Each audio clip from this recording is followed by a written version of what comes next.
So my dad was the true accountant. And back then, again, not really, he wasn't using the computer that my mom brought home because I was using it. So he had the huge general ledger book for our family. And so when we're planning that vacation, that trip with the tent trailer down into the US, when he's looking at the food bills this month and everything else, and, they grew up and were challenged.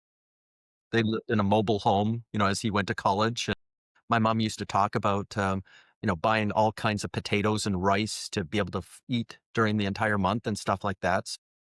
He had the big accounting book, and I remember the debits and credits, and he would, once a week set up the family finances. He was the guy, the rich dad, poor dad. You read the book, and if you put away $10 a week into a interest bearing account, you're going to be a millionaire. And he's the guy that did that, and that was the other side. Is the system thinking that goes underneath that.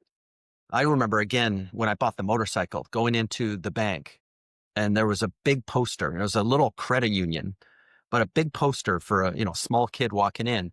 And it said, "Do you want to be a millionaire?" I'm like, "Oh my God, millionaire! I can't even fathom what a millionaire is." And so I went and I must have stood there for 30 minutes reading the small print over and over and over again.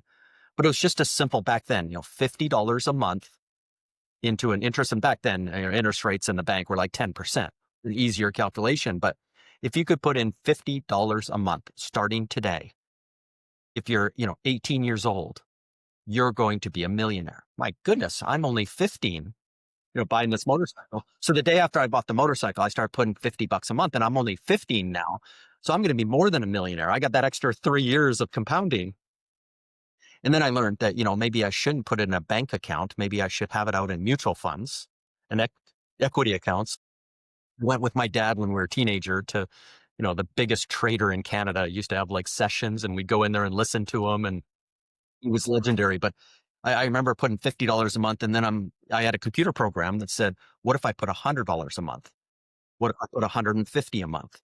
Then when I, started working at IBM, it's like, what if I put $1,000 a month? Then that started changing everything. Like I could own a big sailboat. I could, do these things. Like, what if I could retire at $10 million? What would it take? And I got to think back to I'm teenager. What would I have to do every month till I'm 65 to go do that?